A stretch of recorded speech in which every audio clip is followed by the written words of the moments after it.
Voy a decir a Eric que suba, que si ya subió las grabaciones, porque creo que no las ha subido.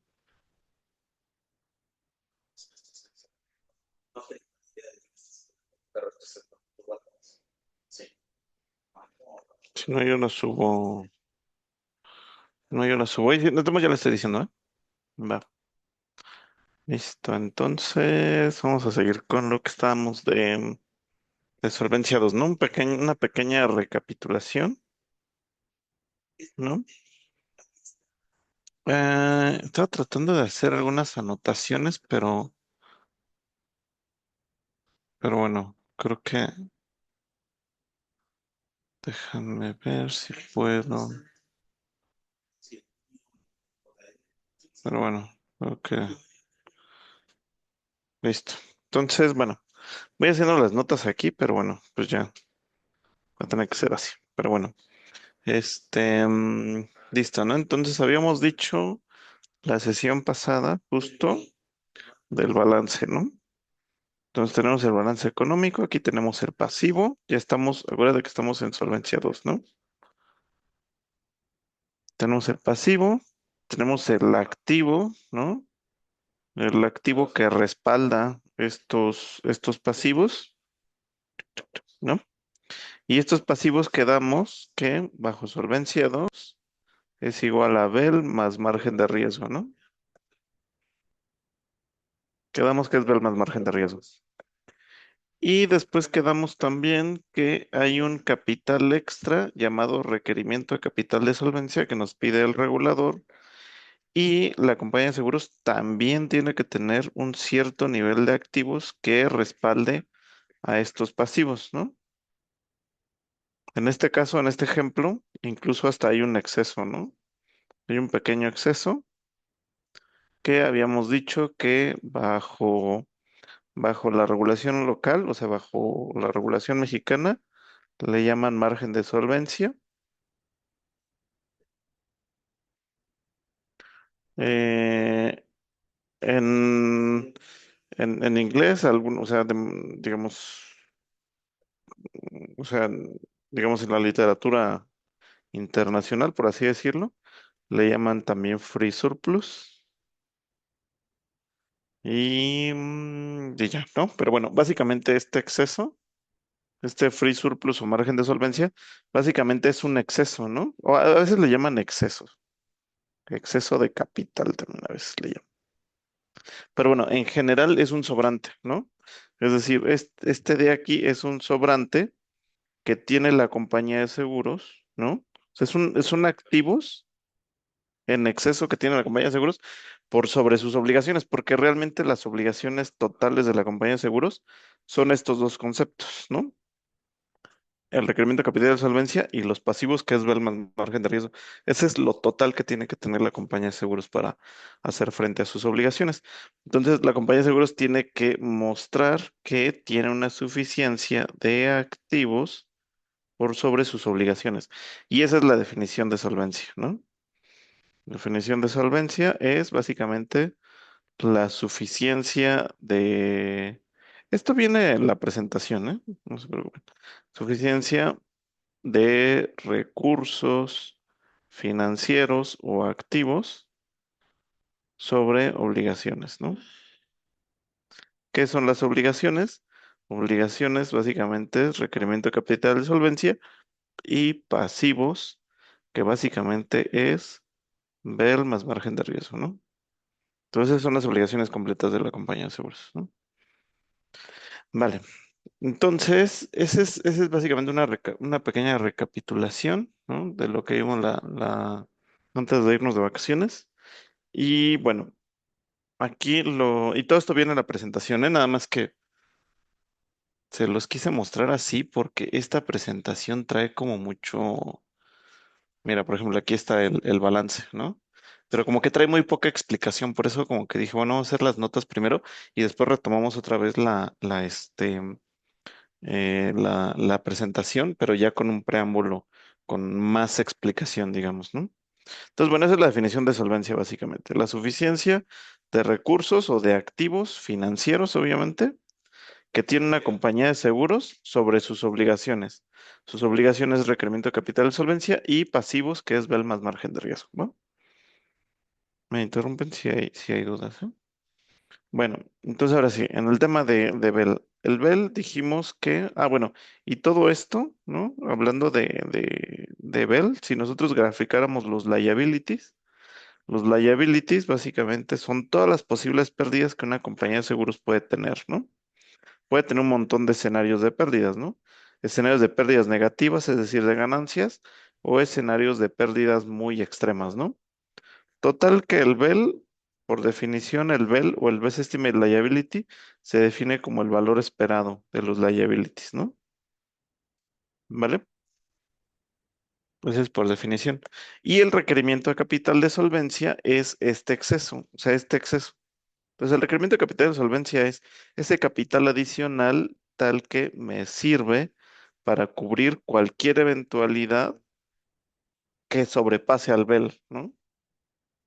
Entonces, la definición formal del requerimiento de capital de solvencia, su definición es una medida de riesgo sobre la variable aleatoria de pérdida de la compañía de seguros a un cierto nivel de seguridad alfa, ¿no? Es decir, este nivel de seguridad alfa, ¿no? Es decir, ese capital adicional tiene que estar asociado a la máxima pérdida, ¿no? Considerando un nivel de seguridad alto, ¿no? Típicamente, tanto la Unión Europea como México definen que alfa es igual al 99.5%. Ese es un nivel de seguridad alto, ¿no? Y la medida de riesgo, ¿no? La medida de riesgo RO que define tanto México como la Unión Europea es el VAR. Entonces, esto, por regulación, te digo, tanto regulación local como europea, o jurisdicción europea o reglas europeas, el requerimiento de capital de solvencia equivale a la pérdida máxima probable donde estoy utilizando como medida de riesgo el VAR, ¿no? Sobre la variable aleatoria o sobre la variable aleatoria que mide las pérdidas a total compañía bajo un escenario al 99.5%, ¿no? Esas son igual, reglas, ¿no? Todas estas son reglas. Estas son reglas que vienen en la regulación y tal, pero que todo esto viene de la literatura de solvenciados, ¿no? Sí, ¿vale? Entonces, BEL mide el valor esperado, requerimiento de capital de solvencia mide el exceso. Como estás midiendo un evento, un escenario, digamos, extremo, necesitas una medida de riesgo. Estamos usando VAR, tanto México como Unión Europea, y el nivel de seguridad alto es del 99.5, ¿no? Entonces, la definición de requerimiento de capital de solvencia es eso, ¿no? La máxima pérdida probable por encima del BEL a un 99.5%, ¿no? ¿Vale? Entonces, básicamente es la definición de requerimiento de capital de solvencia que después vamos a entrar un poco más a detalle, pero por ahora vamos a enfocarnos al BEL. El Best Estimate Liability, como te había dicho, por definición, es igual al valor esperado de la variable de pérdida L, ¿no? Ahora, L es la variable aleatoria, ¿no? Asociado a la pérdida, ¿no? Asociado a la pérdida,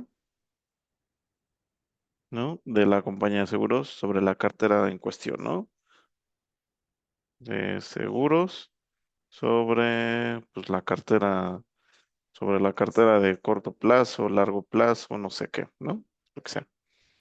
Entonces, bueno, por definición, L, ¿no? La variable aleatoria, tiene que ser la pérdida, pero es la pérdida prospectiva, ¿no? O sea, bajo solvencia 2 ya ves que habíamos dicho que, pequeño, pequeño, pequeño paréntesis aquí, en solvencia uno habíamos dicho que para la reserva matemática habían tres métodos, ¿no? Estaba el método retrospectivo, estaba el prospectivo y estaba el recursivo, ¿no? Que todos estos eran exactamente lo mismo, si y solo si, la misma mortalidad, ¿no?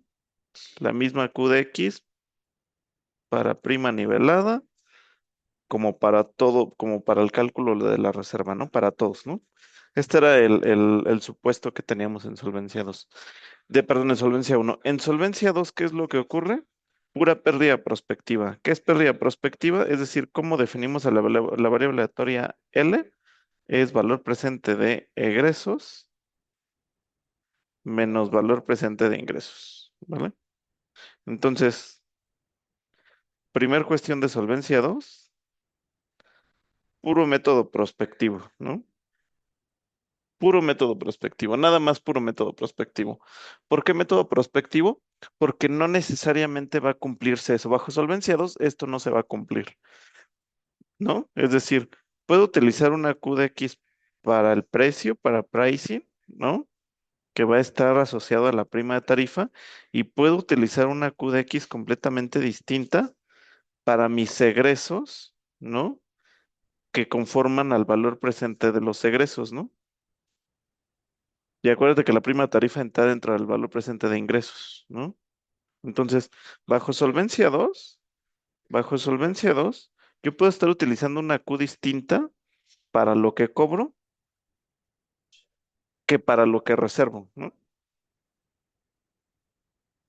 Entonces, por eso es prospectivo, porque no necesariamente los supuestos que yo estoy utilizando para cobrar, para calcular mi pricing, va a ser exactamente el mismo supuesto que yo estoy utilizando para calcular mi reserva, ¿no? Esa es básicamente la diferencia bajo solvencia 2 y bajo solvencia 1, ¿no? Esto es súper, súper, súper, súper relevante, ¿no? Esa es una gran diferencia entre solvencia 1 y solvencia 2. La otra gran diferencia es que bajo solvencia 1, acuérdate que estábamos usando la prima nivelada, ¿no? Y aquí bajo solvencia 2 estamos utilizando la prima de tarifa. Y acuérdate que la prima de tarifa es igual a la prima nivelada más costos fijos entre uno menos los costos variables, ¿no? Los costos variables los poníamos creo que como alfa, beta y creo que gamma, me parece, ¿no? Entonces esa es otra gran diferencia. Para el BEL bajo solvencia 2 uso una prima de tarifa, y bajo solvencia 1 uso una prima nivelada, ¿no? Totalmente distinto. ¿Qué tiene de diferente? Pues básicamente esto, ¿no? Los costos, ¿no? Los costos que sí están dentro del BEL, ¿no? Es otra gran diferencia. Que después platicamos cuáles son las implicaciones, pero son las grandes diferencias. Entonces te digo, diferencia 1, prospectivo; diferencia 2, que deriva del enfoque prospectivo, puedo utilizar diferentes supuestos para calcular mi prima que para calcular la reserva. Y otra diferencia importante, para el BEL estoy usando la prima de tarifa, ¿no?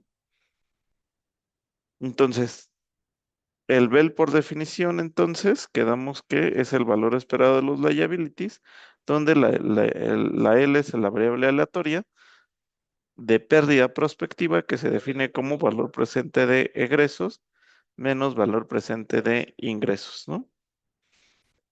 ¿Quiénes son los egresos?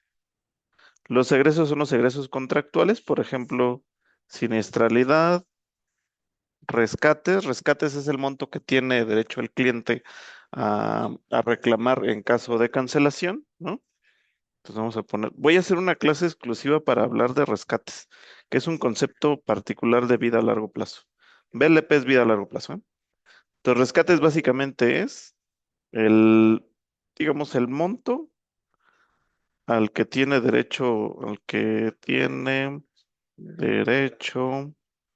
cliente en caso de cancelación. Pero eso te digo que nada más es un concepto para vida a largo plazo. Para corto plazo no se le llama rescate, se le llama devolución de primas, una cosa así. Pero para vida a largo plazo se le llama rescates o valor garantizado también. Eso después te digo que vale la pena una sesión exclusiva para hablar de puros rescates, ¿vale? Pero bueno, por ahora nada más. Es el monto que tiene derecho el cliente en caso de cancelación. ¿Qué otro flujo? Bueno, si hubiera vencimientos, vencimientos es suma asegurada en caso de sobrevivencia, en el caso de totales. También tengo gastos de administración y también tengo comisiones. ¿Y qué tengo en ingresos? Como te había dicho, En ingresos tengo prima de tarifa, ¿no? No tengo la prima nivelada. Entonces, el BEL está asociado a todos los flujos de egreso de mi póliza, no solamente los flujos de siniestralidad, sino también a los flujos de rescates, ¿no? También a los flujos de rescates, también gastos de administración y comisiones. Y los ingresos es la prima de tarifa, ¿no? Entonces, Solvencia 2 es más robusto, ¿no? Que Solvencia uno, porque en Solvencia uno nada más tenemos puros siniestros y pura prima nivelada, ¿no?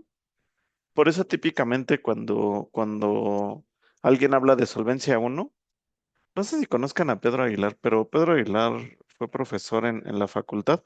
Es ahora profesor del diplomado de Solvencia 2. Él fue supervisor actuarial de la Comisión de Seguros durante mucho tiempo, entonces fue como muy, bueno, es todavía un referente. O sea, yo lo sigo en LinkedIn, pues. Si lo quieren seguir en LinkedIn, ahí también de repente saca, pues no sé, como pláticas gratuitas y cosas así, y contenido así gratuito. Y lo acabo de ver justo en una publicación que dice, creo que los peruanos estaban publicando algo de que en su régimen de solvencia, que hay tres métodos, que recursivo, no sé qué, no sé qué. Y por ahí les comentó justo Pedro de, oye, eso está bien, pero recuerden que ya prácticamente muchos países están en solvencia 2 y bajo solvencia 2 ya nada más hay un solo método que es el prospectivo y ya no se reserva solamente la prima nivelada, sino también ya la prima de tarifa. O sea, ya todos los componentes, gastos de administración, comisiones, rescates, todos los flujos asociados al producto ya están empaquetados, digamos, ya están considerados dentro del BEL, a diferencia de Solvencia uno donde nada más se reserva puro riesgo, ¿no? Pero en el caso de Solvencia 2 ya traes todo embebido en el BEL, ¿no? Entonces, bueno, básicamente es el BEL, ¿no? Ahora, el BEL, hay la regulación tal cual como te describe el cálculo del BEL, como que te guía a una definición vía simulación, ¿no? Porque digamos que el valor esperado por definición, ¿qué es? El valor esperado por definición, pues es igual a, digo, notación 100% teórica, sería la integral desde menos infinito a infinito de L por la función de distribución asociada a esa variable aleatoria, ¿no? Esta sería como la definición 100% teórica, ¿no? Pero bueno, pues obviamente no conocemos esta función, ni conocemos nada, no conocemos nada de esto, entonces, ¿qué es lo que típicamente se hace? Bueno, pues lo que se dice es, ok, como no conozco esta distribución, entonces voy a describir esto aproximadamente va a ser, voy a hacer un montón de escenarios, n escenarios, de tal manera que la media, ¿no? Aritmética de estos n escenarios sobre todos mis posibles valores de esta variable aleatoria, ¿no? O sea, como que una buena aproximación es, haz un montón de escenarios sobre estas pérdidas, ¿no? Sobre este valor presente de egresos menos valor presente de ingresos, haz un montón de escenarios y cuando hagas un montón de escenarios de esto, toma el promedio aritmético y pues eso en teoría como que debería ser aproximadamente igual a lo que tú quieres estimar, ¿no? Esa es como digamos, la definición, eh, digamos, teórica, ¿no? Pero típicamente lo que se hace es más bien decir el BEL es aproximadamente una media determinista y esta media determinista es igual al valor presente de egresos deterministas menos el valor presente de ingresos también estimados de manera determinista, ¿no? ¿Y cómo se calcula el valor presente bueno, y esto básicamente a qué daría igual? Pues daría igual a algo así, ¿no? Sería como igual a, eh, ¿quiénes son mis egresos? Pues mis egresos es la suma asegurada por fallecimiento, por muerte, multiplicado por mi estimación determinista de mis futuros números de muertos, ¿no? Más todos los demás flujos de egresos, ¿no? Por ejemplo, no sé, rescates, ¿no? el rescate en el tiempo T multiplicado por el número de cancelaciones estimado de manera determinista, ¿no? Y luego esto más la parte de los gastos, ¿no? De los gastos de administración multiplicados por los gastos de administración, voy a asumir que esos gastos de administración los voy a incurrir siempre y cuando la póliza se encuentre en vigor. Entonces tengo que multiplicarlo por una estimación determinista del número de sobrevivientes, ¿no? Y luego esto también le voy a sumar gastos de adquisición o comisiones, multiplicado también por las pólizas que se encuentran en vigor, ¿no?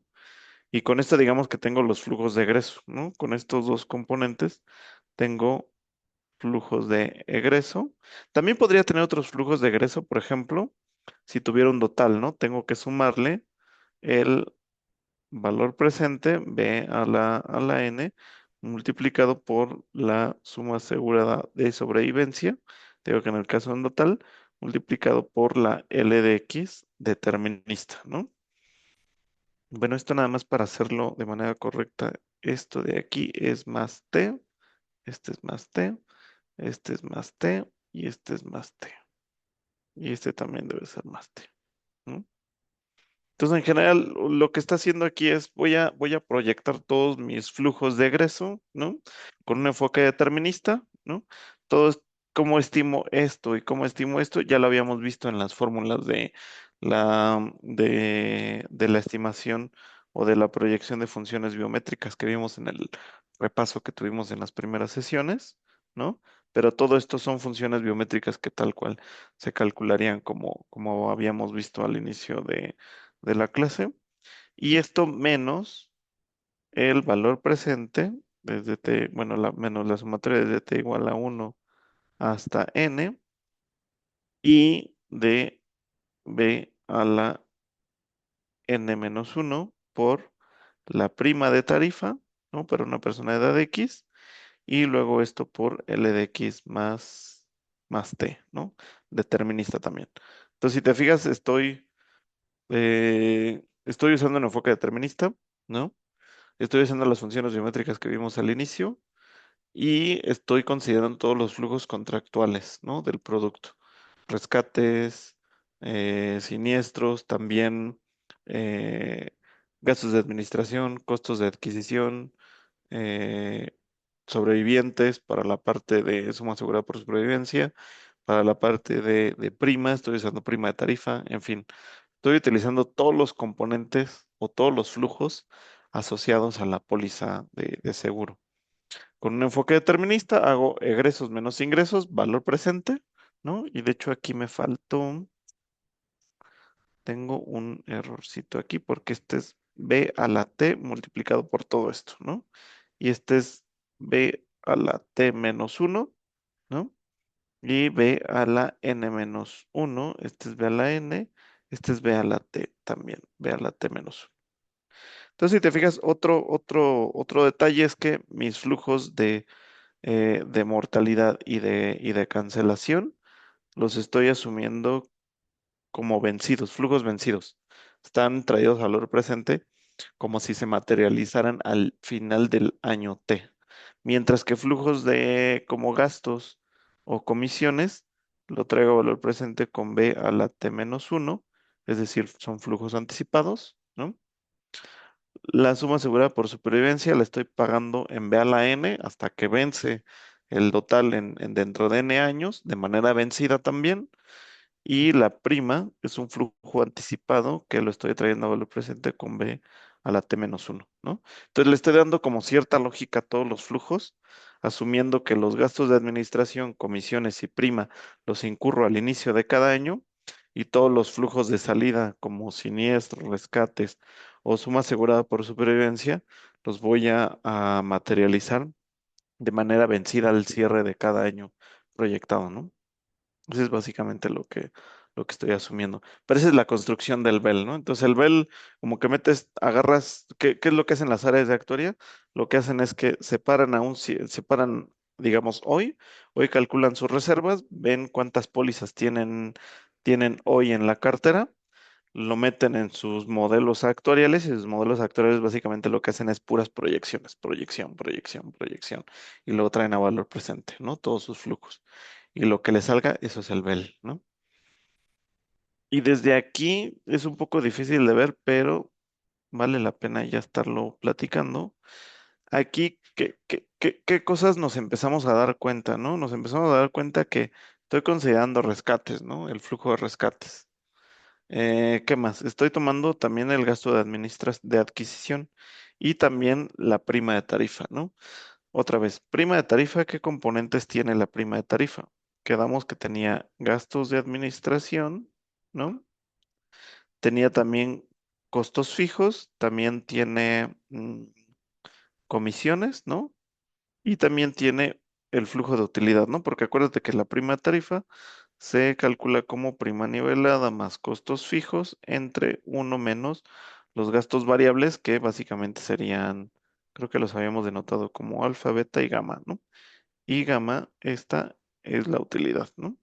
Entonces, bueno, así es como se calcula la prima tarifa. Ahora, ¿qué es lo que notamos aquí? ¿No? Algo muy importante. Notamos que los gastos de administración, ¿no? Sí los estoy cobrando y también los estoy reservando, ¿ya viste? ¿Y a qué me refiero con que están reservados? Que forman parte de los flujos de egreso del cálculo del BEL, ¿no? Entonces, esto sí lo cobro y sí lo reservo, ¿va? Listo, check. Costos fijos, bueno, vamos a asumir que están dentro de estos, así que bueno, vamos a asumir que sí, están embebidos dentro de gastos de administración. Check también, ¿no?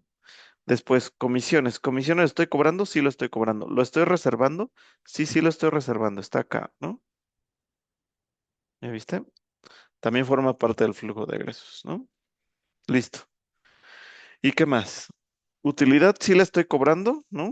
Estamos tarificando con un cierto nivel de utilidad, sí. ¿Lo estoy reservando? No, no lo estoy reservando. No hay un flujo de egresos en el cálculo del BEL que tenga un flujo de utilidad. No estoy reservando la utilidad.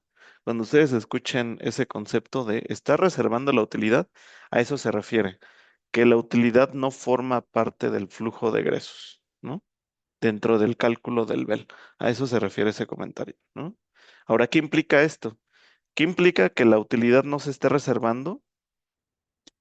¿Qué implica que la utilidad sí se esté cobrando, pero no se esté reservando? ¿Qué es lo que implica? Pues que el valor presente de egresos va a ser menor al valor presente de ingresos. ¿Por qué esperaríamos esto? Porque en la prima yo sí estoy metiéndole un costo extra dentro de la utilidad, pero no lo estoy reconociendo como parte de los flujos de egresos. ¿Qué implica esto? Implica que el valor presente de egresos, yo esperaría que los egresos fueran menores a los ingresos. ¿Qué implica esto? Si yo despejo esto, valor presente de egresos, perdón, de egresos menos valor presente de ingresos, ¿qué pasa esto? Que es negativo, ¿no? ¿Qué implica esto? Que el BEL es negativo. Está raro, ¿no? Está raro o sea, lo que estoy diciendo aquí es que puede ocurrir que tenga BELs negativos. Y sí se ocurre, y puede ocurrir. ¿Por qué puede ocurrir? Porque estoy cobrando algo que no forma parte de mis egresos, ¿no? Entonces puede ser que el BELS tenga BELs negativos, ¿no? ¿Eso significa que vida a largo plazo siempre tiene reservas negativas? No, no, no siempre, pero probablemente sí al inicio. Para pólizas jóvenes, para pólizas que recién se emiten, puede ser que los ingresos sean mayores a los egresos. Después, cuando se vaya moviendo la evaluación a través de la vida de la póliza, puede ser que después, ahora sí, los egresos sean mayores a los ingresos. Sí puede pasar y sí pasa. Pero mientras que ocurre eso, para pólizas jóvenes, puedes tener BELs negativos y Solvencia 2 te lo permite, ¿no? Cuando fue la implementación de Solvencia 2, por ahí en 2000, ¿qué fue? Cuando empezaban las discusiones de Solvencia 2, por ahí en 2000 algo, no me acuerdo qué 2000 fue, 2010, algo así, las compañías de seguros, te digo que hicieron varios foros la comisión comenzó a hacer foros con las compañías de seguros, ¿no? Y cuando el regulador, la Comisión de Seguros, mostró el modelo de Bell al sector, todas las compañías videras o todos los actuarios videros comenzaron a levantar la mano, los expertos, ¿no? Porque había mucho que pues, como que no dimensionaba bien lo que significaba Solvencia II, pero los que sí dimensionaban bien empezaron a levantar la mano a decir, oigan, oigan, aquí hay un tema con el BEL para vida a largo plazo. ¿Cuál es el tema? El tema es que estás usando la prima de tarifa para el cálculo del BEL y el problema es que yo tarifico con un componente de utilidad, ¿no? Es decir, sí estoy cobrando una utilidad, lo cual está bien, ¿no? Porque pues eso es negocio, ¿no? Pero no lo estás contemplando como flujo de egreso. ¿Qué implicaciones tiene esto? Que puedes tener BELs negativos, ¿no? Eso levantó la mano el sector con el regulador y el regulador lo que dijo es, estamos en un ambiente de solvencia 2 puro y en solvencia 2 así está, ¿no? O sea, la utilidad no está contemplada como flujo de egresos y lo que implica son bells negativos, ¿no? O sea, que podría haber bells negativos cuando te metes a nivel póliza, digamos, ¿no? Y para pólizas nuevas, ¿no? Entonces, bueno, básicamente el regulador dijo, pues así es solvencia 2, estamos en solvencia 2 y punto se acabó, ¿no? Y así se quedó. Básicamente así se quedó. ¿Qué es lo que ocurrió en las compañías? Lo que ocurrió en las compañías es que hubo un mezcladijo de muchos efectos cuando se dio la migración de Solvencia uno a Solvencia 2. La migración ya full migración se dio como en 2015 más o menos, 2016. ¿Qué es lo que ocurrió durante 2010 y 2015? Todas las compañías de seguros estaban haciendo estimaciones de cómo el nuevo régimen de solvencia les estaría pegando a nivel balance, balance contable, balance económico, a nivel resultados, todo, estaban haciendo, todos como locos entendiendo la ley, armando sus modelos, ¿no? Porque obviamente pues las compañías no estaban, no todas las compañías tenían modelos prospectivos, casi todas las compañías tenían retrospectivos o lo que sea, no sé qué, y entonces tuvieron que hacer sus modelos de cero y a la par hacer sus estudios de impactos cuantitativos, le llamaban EICUS, como eran estudios de impacto cuantitativo. En la Unión Europea se llaman quiz, que bueno, básicamente es lo mismo. Es un estudio de impacto cuantitativo, es la nueva ley, cuánto, o la nueva jurisdicción, cuánto me está impactando en todos las vistas financieras, por así decirlo. Bueno, el punto es que cuando llegó este tema, pues básicamente el regulador dijo, estamos en un régimen bajo los solvenciados y así es solvenciados y punto, se acabó, ¿no?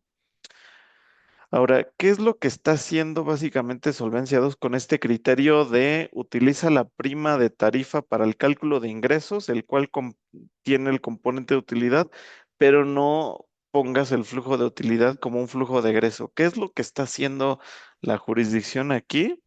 Básicamente lo que te está diciendo es que estás cobrando más, cuando se emite una póliza, estás cobrando más de lo que del flujo esperado de salida, lo cual está bien porque es un producto rentable.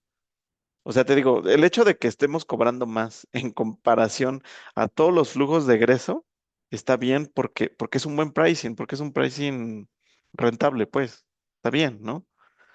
El tema es que llevar ese criterio a nivel reservas, ¿qué es lo que implica?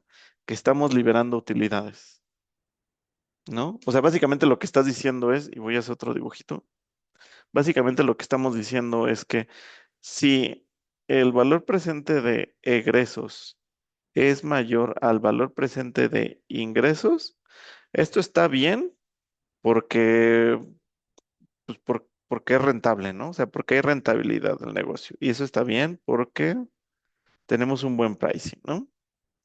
Ahora, ¿pero qué implica esto? Que esto te lo lleves a nivel Bell. O sea, si el Bell es negativo, entonces, ¿qué implica? Estamos anticipando utilidades, ¿no?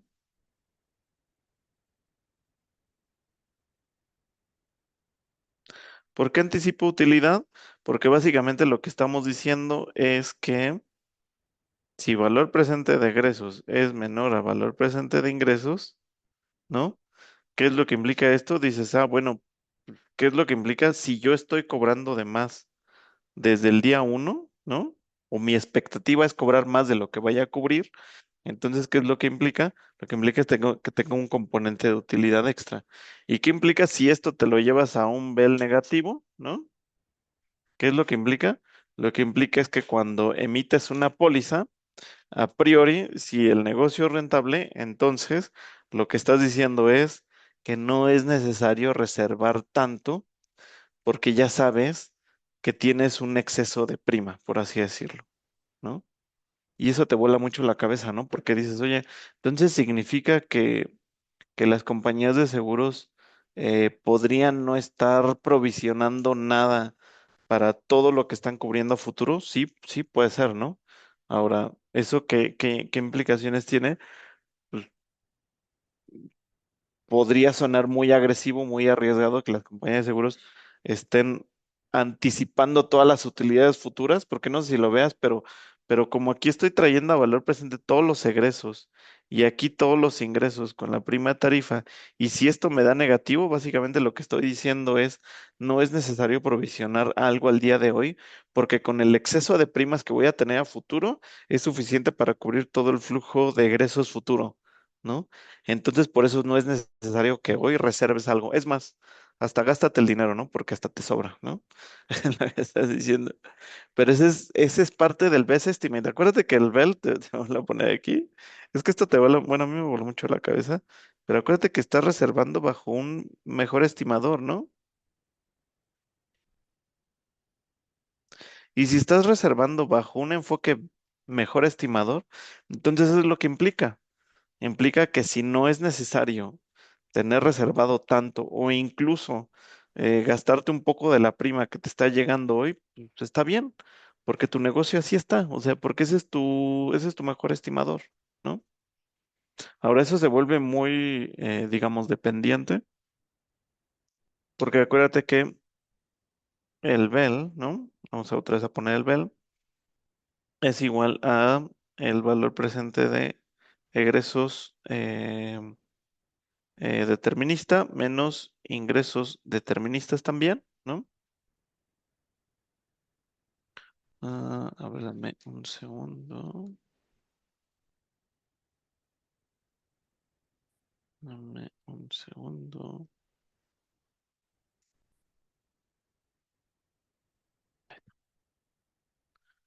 Entonces, acuérdate que el valor presente de egresos es lo que decíamos, la sumatoria es de t igual a 1 hasta n, ¿no? De b a la t por suma asegurada en t, multiplicado por el número de muertos deterministas más rescates, ¿no? Este rescate del tiempo t multiplicado por el número de cancelaciones deterministas en el tiempo t, más b a la t menos 1, sumatoria, más t igual a 1 hasta n de gasto de administración del tiempo t, más costo de adquisición del tiempo t, y todo esto multiplicado por L de x más t, también determinista, más el b a la n por L de x más n, ¿no? Igual determinista por suma asegurada por sobrevivencia en el caso no total,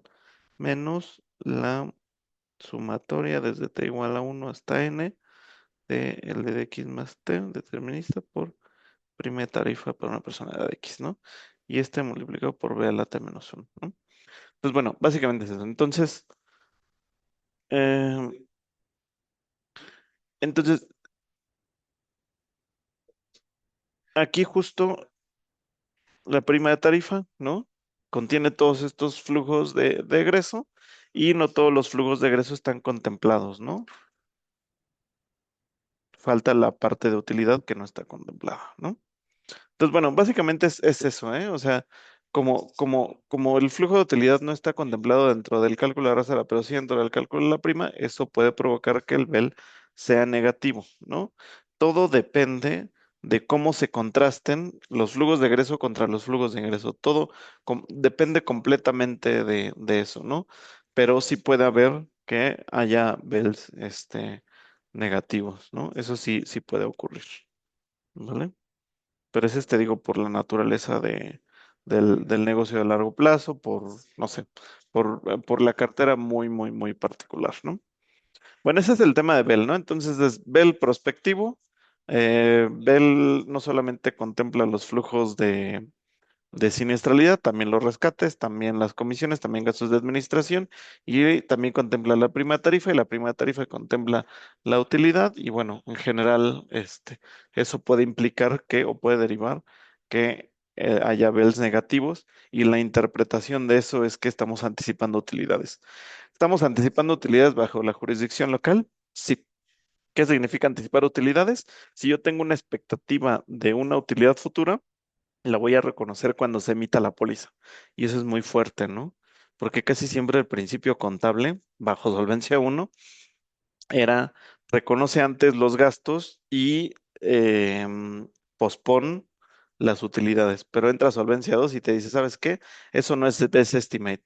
Tú tienes que reservar Best Estimate. Y como reservas Best Estimate, y si tú tienes una expectativa futura sobre una utilidad futura, entonces materialízala en el momento que se emite la póliza y no te esperes. Porque al final eso es prudente y Solvencia 2 ya no es prudente, es Best Estimate. Y esa es la gran diferencia bajo Solvencia 2 y Solvencia uno. Solvencia uno es prudente, prudencia, siempre sé prudente. Prudente, prudente, prudente. Si puedes reservar más, reserva más. Y Solvencia 2 llega y dice, ¿sabes qué? Cero prudencia, todo es best estimate. Si tienes una expectativa hoy de una utilidad futura, anticípalo, ¿no? Y eso vuela mucho la cabeza a muchas personas que cuando hicieron la transición de solvencia uno a solvencia 2, hacer esa transición de criterio de no prudencia para los actuarios fue un cambio de mentalidad muy fuerte, porque los actuarios típicamente somos más conservadores, ¿no? Ah, cóbrale un poquito más, reserva un poquito más y tal, y no anticipan utilidades hasta no tener ya la certeza de que es utilidad. Pero, insisto, bajo solvencia 2 se anticipan utilidades. Esto también, ahora, este criterio de anticipar utilidades es muy de México, ¿eh? Porque fíjate que otra vez hago mi balance, mi pasivo, acuérdate que pasivo, lo voy a estar dibujando un montón de veces. Ve el más margen de riesgo, aquí tengo mi requerimiento de capital de solvencia, aquí tengo mi margen de solvencia o free surplus, lo que tú quieras, y aquí tengo mis activos, ¿no? Mis activos que cubran al pasivo y mis activos que cubren al resto de, digamos, del capital y esos activos que cubren al pasivo, ¿vale? Entonces, bueno,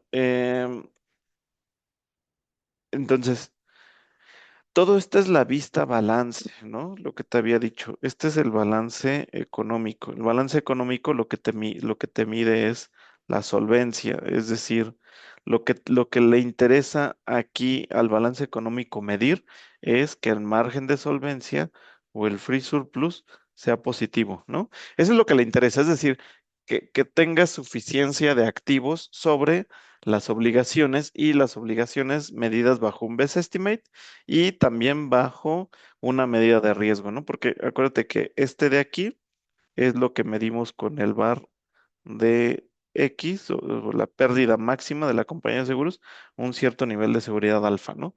Entonces, lo que le interesa al balance económico básicamente es eso, ¿no? Medir solvencia. ¿Y qué es solvencia? Que hay suficiencia de activos sobre las obligaciones y las obligaciones no solamente medidas a un valor esperado, sino también a un exceso, ¿no? O sea, a una posible desviación sobre los valores esperados, ¿no? Eso es solvencia, básicamente. Ahí es cuando podría decir, ah, ok, la compañía es solvente. Sí es solvente porque hice la cuantificación de mis riesgos, no solamente a nivel medio, sino también a una posible desviación, ¿no? A un nivel de seguridad alto. ¿Que es alto? Un alfa al 99.5%. Utilicé una medida de riesgo y tal, utilicé un modelo de simulación y demás, no sé qué. Y resulta que la compañía de seguros todavía hasta le sobra un pedacito, ¿no? ¿Ya viste? O sea, todavía tiene activos. ¿Y qué hay en esos activos? Ya lo habíamos platicado la vez pasada, que hay activos ahí. Pues hay bonos, hay acciones, está el valor del edificio de la compañía de seguros, está su caja chica, está Hablábamos de importes recuperables de reaseguro, o sea, toda la parte del riesgo que sería la reaseguradora. También hablábamos del deudor por prima, ¿no? Que es ese adeudo que tiene el cliente conmigo, no sé qué. Hay un montón de activos y hay un montón de reglas, pero bueno, son todos activos que son susceptibles a cubrir estas obligaciones. Y lo que le interesa a Solvencia básicamente es esto, asegurar que hay un sobrante positivo de tal manera que la compañía de seguros tiene suficiencia de activos por sobre sus obligaciones, ¿vale? Pero todo esto es a nivel balance, ¿eh? Todo esto es a nivel balance. A nivel Estado, o sea, ¿qué es lo que pasa en la Unión Europea? En la Unión Europea, Solvencia 2 nada más se queda a nivel balance, solo balance, nada más balance. Estados resultados no.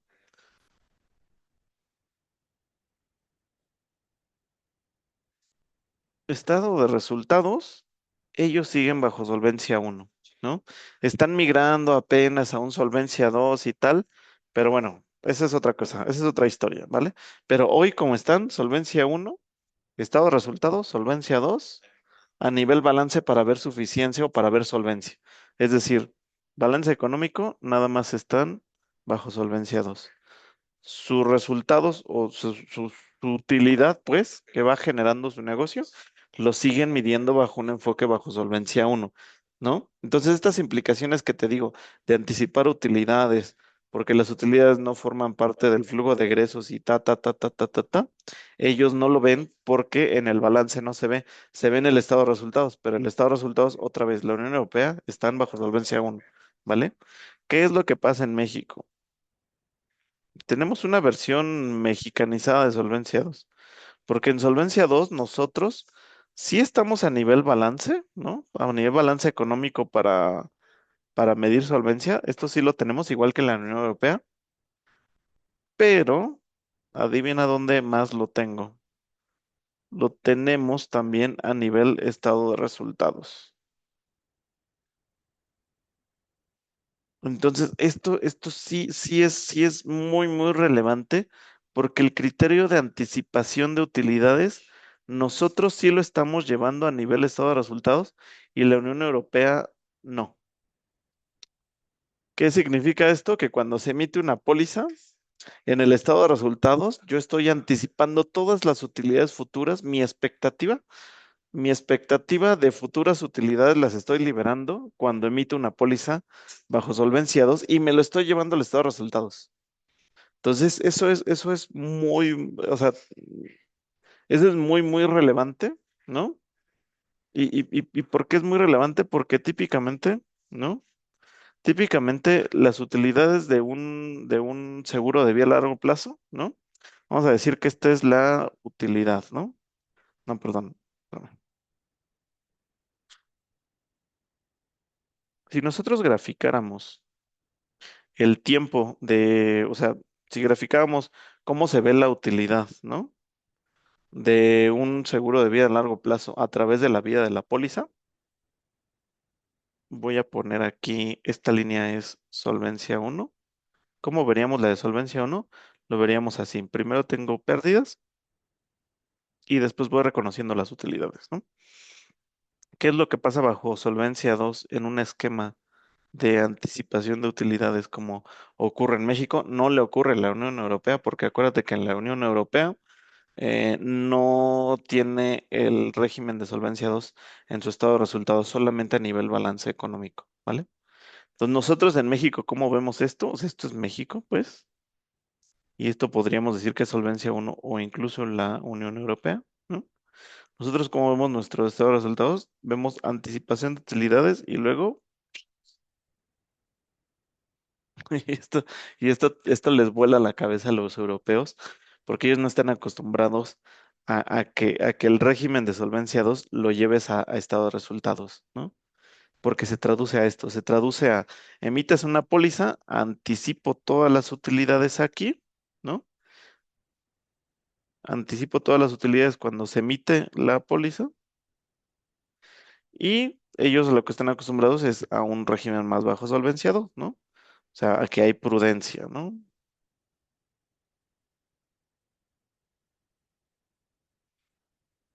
Entonces es una gran diferencia entre nuestro régimen y el de ellos, que ellos no lo llevaron al estado de resultados, nosotros sí lo llevamos al estado de resultados, con todas las implicaciones que eso tiene, y una de las implicaciones es que la estructura de la utilidad, ¿no? Que va generando una póliza de seguros bajo Solvencia 2, ¿no? Como nosotros lo tenemos, es completamente distinto, ¿no? Y parecería que es muy arriesgado, ¿no? Pero en realidad es el criterio Best Estimate llevado al estado de resultados, ¿no? Pero bueno, eso es algo que te digo, para los que vivieron la transición de solvencia 1 a solvencia 2, o sea, vuela mucho la cabeza, pues, porque, porque parece un criterio muy arriesgado, ¿no? Y el tema con esto, y ya nada más cerramos con esto, es que como el BEL lo defines como el valor presente de egresos menos valor presente de ingresos, ¿no? Y como estos egresos dependen de la proyección de el número de muertos estimados, el número de sobrevivientes estimados, como te había dicho hace rato, y también el número de cancelaciones estimado. Y todo esto depende de los supuestos actuariales, ¿no? Es decir, si tú especulas más o menos sobre la mortalidad o sobre el nivel de cancelación, tu BEL puede ser más negativo o menos negativo dependiendo de cómo sean tus supuestos actuariales, ¿no? Es decir, bajo Solvencia 2 ya se vuelve muy relevante el tema de supuestos actuariales, porque básicamente el nivel de supuestos ya incide, ¿no? Completamente digamos, en la estimación de tu reserva y a su vez la reserva va a determinar qué tantas utilidades vas a anticipar o qué tantos no vas a anticipar, vas a provisionar dependiendo de, digamos, de tu nivel de supuestos, ¿no?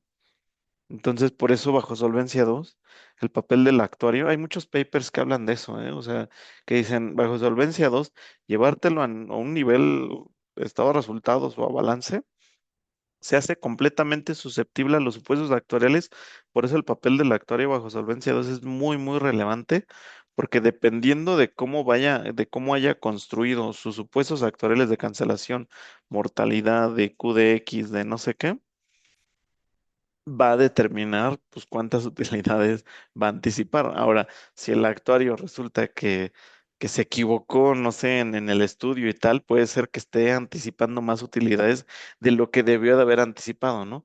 Por eso justo el tema de los supuestos actuariales se vuelve muy, muy, muy relevante, ¿no? Y por eso el regulador en México hace tanto énfasis en, ok, si vas a hacer, ya ves que les había comentado que en otra compañía hicimos un estudio de mortalidad, nos pedía Pedro, de hecho, que ese estudio de mortalidad viniera sustentado por un investigador em, reconocido, por un demógrafo, investigador y tal, y no sé qué, que lo firmara tal cual el estudio está firmado así, firma tal cual, literal. Ahí está su firma en el estudio. Pero es por eso, porque si la compañía de seguros se pone a estar jugando a ver qué supuesto le da mayor anticipación de utilidades, puede estar utilizando este criterio que no es prudente, sino es best estimate, a favor de la compañía de tal manera que anticipe más utilidades. Por eso el regulador hace tanto, tanto, tanto cuidado en el tema de supuestos actuariales. Pero bueno. Es la historia del Bell, básicamente. En la siguiente clase les voy a traer un Excelito donde van a poder ver estos cálculos, ¿no? Que ahorita vimos de manera muy, muy rápida. Les traigo un Excelito donde los cálculos realmente son muy sencillos y donde van a poder ver el tema de los Bells negativos y tal. Pero bueno, se los traigo la siguiente clase. Según yo, Eric ya les va a dar clase mañana y no sé si conmigo, yo creo que seguimos el viernes, pero bueno, si no, pues ahí nos escribimos. ¿Vale? Gracias, Buen profe. inicio de semana. Gracias. Hasta luego, Vale, profe. Gracias. hasta luego. Chao, chao.